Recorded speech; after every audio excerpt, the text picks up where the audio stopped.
Selamat berjumpa kembali anak-anak yang terkasih dalam pelajaran pendidikan agama Katolik dan budi pekerti. Anak-anak yang terkasih, semoga semua dalam keadaan sehat dan tetap semangat dalam menjalani kehidupan ini. Nah, pada kali ini kita akan bersama-sama mempelajari tentang kewajiban dan hak orang beriman sebagai anggota masyarakat.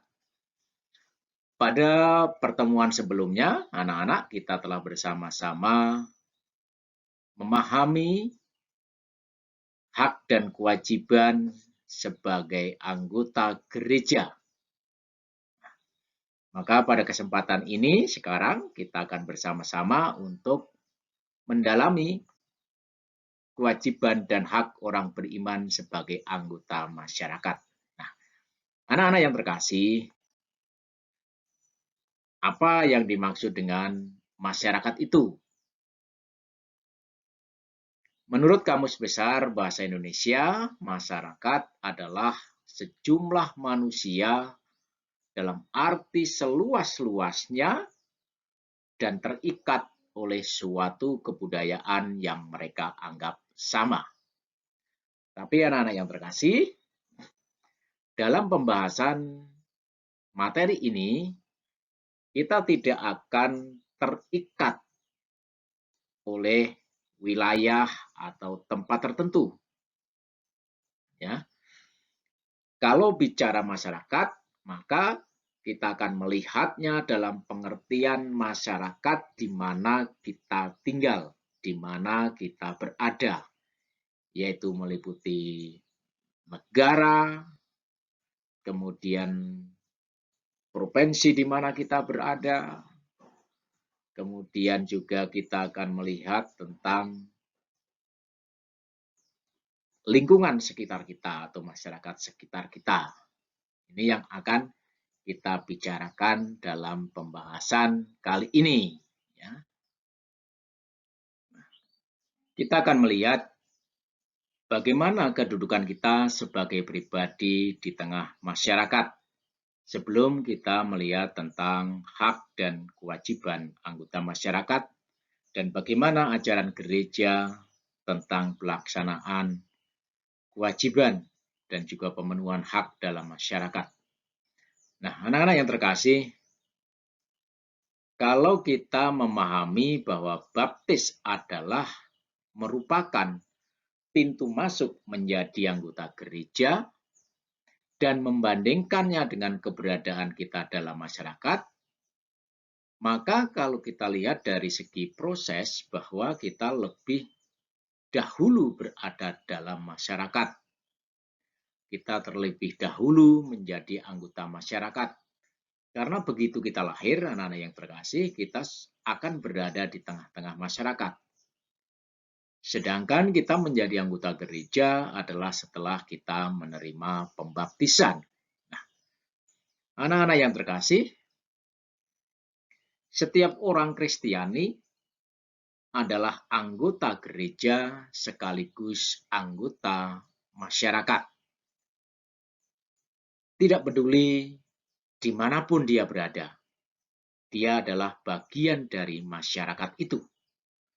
Maka kita harus dituntut untuk hidup di tengah-tengah masyarakat bersama dengan masyarakat sekitar. Nah, karena kita membutuhkan tetapi juga sekaligus dibutuhkan oleh masyarakat. Hal ini juga secara tegas dinyatakan dalam dokumen Konsili Vatikan kedua mengenai Gaudium et Spes artikel 22 disebutkan bahwa pribadi manusia dan perkembangan masyarakat sendiri saling tergantung. Jadi pribadi-pribadi manusia ini tidak bisa dilepaskan dari masyarakat. Masyarakat berperan dalam pembentukan pribadi-pribadi manusia dalam perkembangan dan pertumbuhan pribadi manusia. Tetapi juga sebaliknya bahwa perkembangan masyarakat akan sangat tergantung dan dipengaruhi oleh pribadi-pribadi yang ada dan hidup dalam masyarakat itu. Nah, anak-anak yang terkasih, kita akan melihat tentang berbagai hak warga masyarakat. Nah, anak-anak yang terkasih, setiap manusia ini memiliki hak dasar yang disebut hak asasi. Hak asasi adalah hak-hak yang telah dipunyai oleh manusia atau oleh seseorang sejak ia dalam kandungan dan merupakan pemberian dari Tuhan. Hak asasi manusia ini tertuang dalam Piagam Perserikatan Bangsa-Bangsa, sedangkan hak-hak kita sebagai warga negara ini tercantum atau diatur dalam Undang-Undang Dasar tahun 1945 pasal 27 sampai dengan pasal 31. Nah, anak-anak yang terkasih, kita tidak akan membahas semua hak, tetapi kita hanya akan mengambil beberapa contoh saja apa yang menjadi hak kita sebagai warga masyarakat. Nah, sebagai anggota masyarakat, kita memiliki bermacam-macam hak. Antara lain, yang pertama adalah hak untuk hidup. Hak untuk hidup adalah hak yang paling dasar, hak yang paling melekat dalam diri setiap orang sejak lahir sebagai anugerah Tuhan. Nah, hak hidup ini tidak terenggutkan atau tidak boleh dicabut oleh siapapun juga dalam keadaan bagaimanapun juga. Maka negara berkewajiban melindungi dan menjamin setiap orang agar dapat hidup atau setiap warga negara dapat menikmati hak untuk hidup secara manusiawi. Yang kedua adalah hak kemerdekaan. Setiap orang pada dasarnya boleh menentukan ke arah mana kehidupannya mau dibangun tanpa ada tekanan atau paksaan dari pihak lain. Jadi setiap orang di sini berhak untuk menentukan hidupnya. Maka anak-anak yang terkasih, setiap orang juga harus mau berjuang melawan segala bentuk penindasan yang mengebiri hak kemerdekaan, sehingga kemerdekaan dapat dirasakan dan dinikmati oleh setiap orang.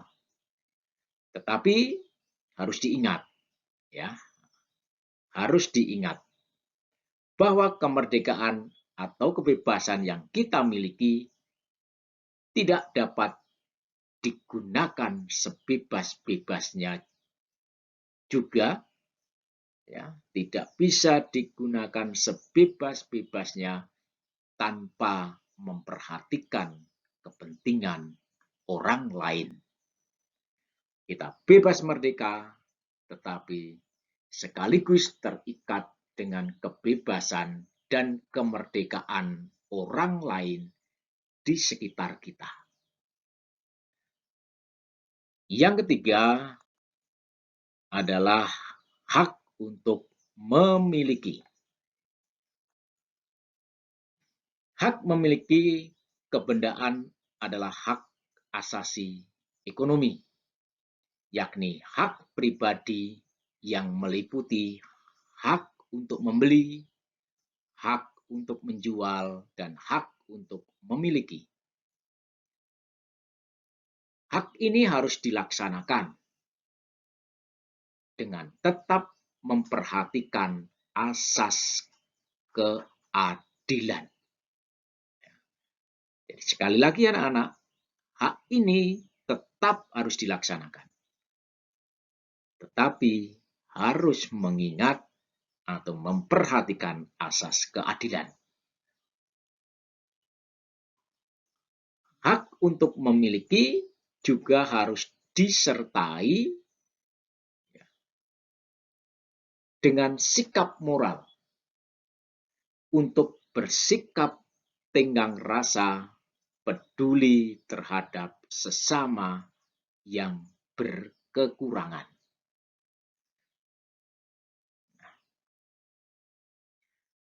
Anak-anak yang terkasih,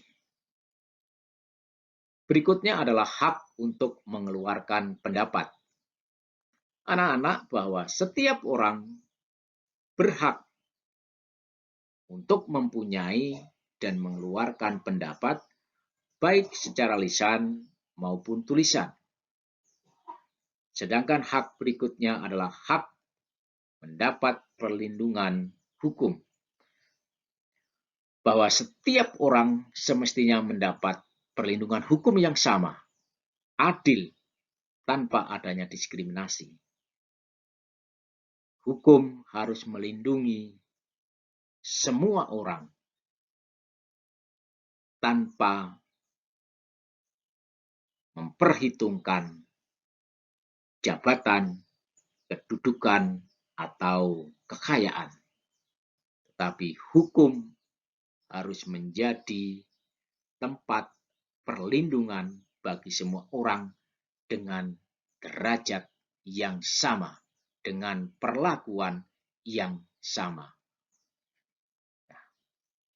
Berikutnya adalah hak untuk mendapat pendidikan dan kesempatan berkembang. Setiap orang memiliki kewajiban dan hak yang sama, termasuk hak memperoleh pendidikan dan kesempatan berkembang tanpa kecuali, baik mereka yang miskin atau mereka yang kaya. Mereka punya kesempatan yang sama dalam memperoleh pendidikan dan dalam hal kesempatan untuk berkembang. Berikutnya adalah anak-anak yang terkasih, yaitu hak untuk mendapat pekerjaan dan penghidupan yang layak. Hak ini pada hakikatnya mengandung makna bahwa setiap orang akan menggunakan haknya untuk mendapatkan pekerjaan dan penghidupan yang layak harus diberikan dan dilindungi dalam upaya meningkatkan taraf hidup dan mewujudkan masyarakat yang adil, makmur, dan sejahtera, baik yang jasmani maupun rohani. Berikutnya adalah hak untuk memilih dan menjalankan agama dan kepercayaan masing-masing. Memeluk agama merupakan hak asasi yang dilindungi oleh undang-undang. Maka negara berkewajiban untuk melindungi setiap warganya memperoleh hak dalam memilih, memeluk, dan menjalankan agama dan kepercayaan masing-masing. Nah, anak-anak yang terkasih, kita sudah melihat, ya, kita sudah melihat berbagai macam hak yang kita miliki dalam masyarakat. Mari sekarang kita melihat kewajiban kita sebagai anggota masyarakat. Yang pertama adalah menjaga ketertiban umum. Menjaga ketertiban umum dapat menciptakan hubungan yang selaras antara pribadi-pribadi yang ada dalam masyarakat tersebut. Maka disinilah akhirnya nanti akan tercipta apa yang disebut dengan harmoni sosial. Dan juga terciptanya ketertiban, kerukunan, dan kedamaian dalam masyarakat. Yang kedua, menaati dan menjunjung tinggi hukum yang berlaku, bahwa setiap orang ini wajib untuk menaati hukum, karena hukum adalah segala aturan. Hukum adalah segala aturan, kaidah, norma, dan keseluruhan asas-asas yang mengatur hidup manusia dalam dan di tengah-tengah masyarakat. Tujuannya adalah menciptakan ketertiban dalam masyarakat. Kemudian yang ketiga, turut serta pembangunan masyarakat. Setiap warga masyarakat atau warga negara wajib ikut serta dalam upaya pembangunan masyarakat agar cita-cita bersama bisa terwujud. Yang keempat adalah menjaga keamanan. Menjaga keamanan lingkungan ini menjadi menjadi kewajiban setiap warga masyarakat. Maka menciptakan keamanan lingkungan ini harus melibatkan seluruh warga masyarakat dengan berorientasi pada nilai-nilai bela negara. 5. Mengupayakan kesejahteraan.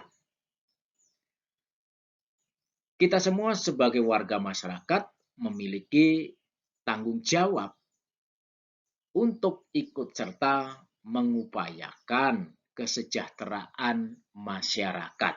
Nah, bagi umat Kristiani, menyucikan dunia dan mengupayakan kesejahteraan masyarakat merupakan panggilan dan perutusan kita di tengah-tengah masyarakat. Yang keenam, memelihara kebersamaan, kesatuan, dan kerukunan. Dengan unsur kemajemukan yang dimiliki bangsa kita, maka membangun dan memelihara kebersamaan dan kerukunan bersama merupakan hal yang sangat mutlak yang harus dilakukan. Sehingga terciptalah apa yang disebut tadi, yaitu harmoni sosial.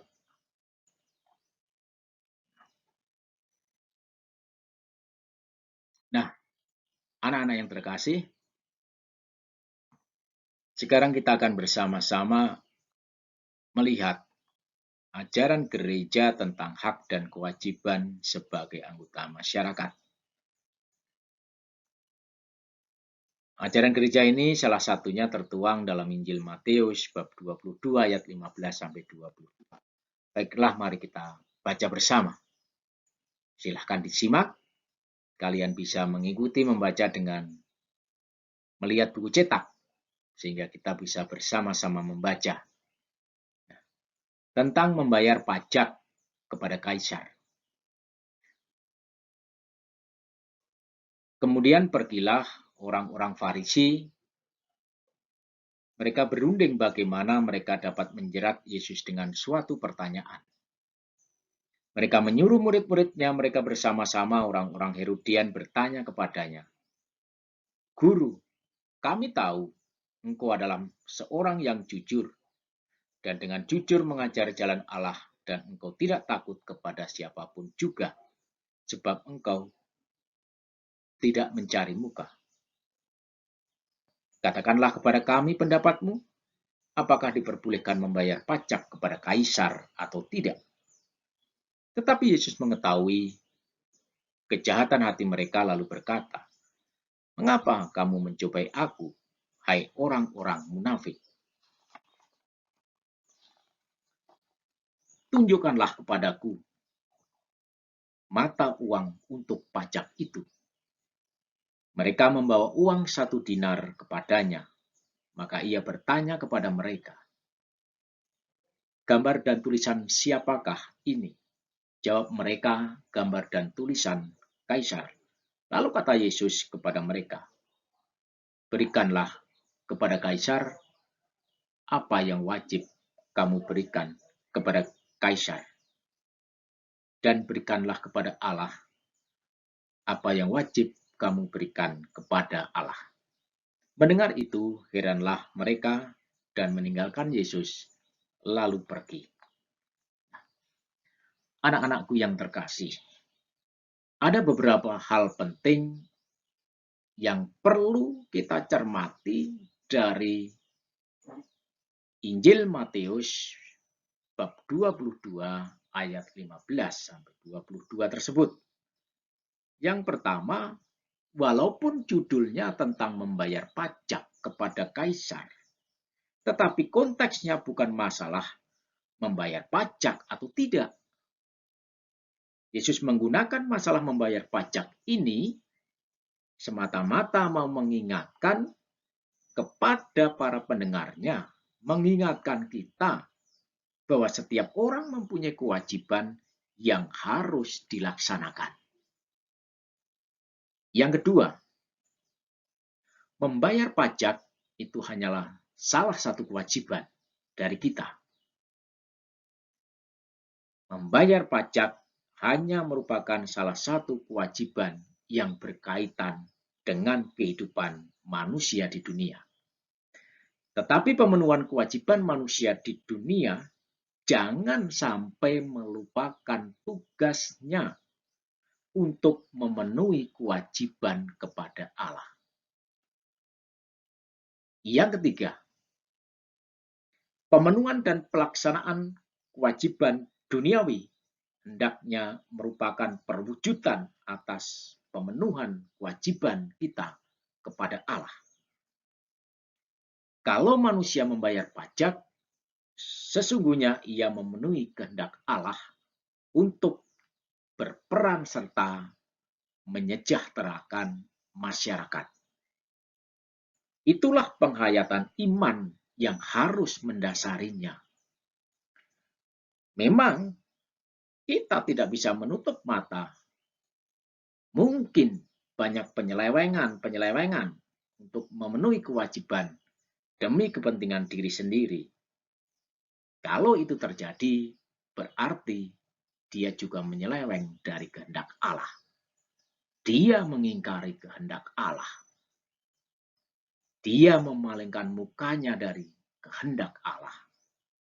Karena tadi sudah disampaikan, pemenuhan kewajiban membayar pajak ini sesungguhnya ia adalah memenuhi kehendak Allah untuk berperan serta dalam masyarakat.